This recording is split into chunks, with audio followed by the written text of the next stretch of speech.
വ്യോമസേനയുടെ കരുത്ത് വർദ്ധിപ്പിക്കാൻ ഇന്ത്യ ഒരുങ്ങുന്നു. റഷ്യയുടെ 5ാം തലമുറ യുദ്ധവിമാനമായ സുഖോയ് Su-57 വാങ്ങാൻ ആലോചിക്കുന്നതായി റിപ്പോർട്ടുകൾ വരികയാണ്.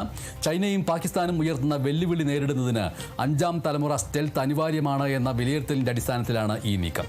ഇന്ത്യ സ്വന്തമായി 5ാം തലമുറ യുദ്ധവിമാനം വികസിപ്പിക്കാൻ നടപടികൾ ആരംഭിച്ചിട്ടുണ്ടെങ്കിലും 2035 അത് ഫലപ്രാപ്തിയിലെത്തുകയുള്ളൂ. നീണ്ട ഈ കാലയളവ് രാജ്യസുരക്ഷയെ ബാധിക്കുമെന്നത് കണക്കിലെടുത്താണ് സത്വര നീക്കം. ശത്രുരാജ്യങ്ങളുടെ റഡാറുകളുടെ കണ്ണുവെട്ടിക്കാൻ കഴിയുന്ന സ്റ്റെൽത്ത് സാങ്കേതിക വിദ്യ ഉള്ളതാണ് 5ാം തലമുറ യുദ്ധവിമാനം. ഝാർഖണ്ഡിലെ റാഞ്ചിയിൽ എയർ ആംബുലൻസ് തകർന്നു വീണ് 7 പേർ മരിച്ചു.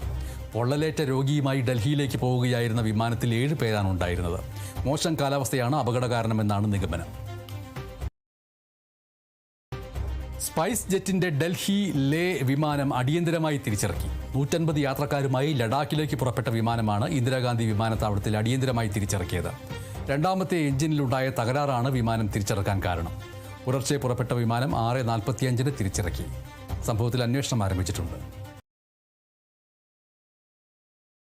വിഭാഗീയത വോട്ട് ചോർച്ചയ്ക്ക് വഴിവെക്കാനുള്ള സാധ്യത കണക്കിലെടുത്ത് പാലക്കാട്, പയ്യന്നൂർ എന്നിവിടങ്ങളിൽ CPM നേതാക്കൾ പങ്കെടുക്കുന്ന വിശദീകരണ യോഗങ്ങൾ നടത്താൻ തീരുമാനം. വിമതരുടെ കൂട്ടായ്മ സംഘടിപ്പിക്കാനുള്ള നീക്കം നടക്കുന്നതിനിടയിലാണ് പാർട്ടി യോഗങ്ങൾ സംഘടിപ്പിക്കുന്നത്. സമീപകാലത്ത് പാലക്കാടും പയ്യന്നൂരിലും പാർട്ടി അണികളിലുണ്ടായ ആശങ്കകൾ പരിഹരിക്കാനാണ് CPIMന്റെ നീക്കം. രക്തസാക്ഷി ഫണ്ട് ഉൾപ്പെടെയുള്ള കാര്യങ്ങൾ ചർച്ചയാകുന്നത് പാർട്ടിക്ക് അവമതിപ്പ് ഉണ്ടാക്കുമെന്നാണ് കണ്ണൂർ ജില്ലാ നേതൃത്വത്തിന്റെ വിലയിരുത്തൽ. ഇതിന്റെ അടിസ്ഥാനത്തിലാണ് ബ്രാഞ്ച് തലം മുതൽ മുതിർന്ന നേതാക്കൾ ഇടപെട്ട് കാര്യങ്ങൾ വിശദീകരിക്കാൻ നീക്കം തുടങ്ങിയത്.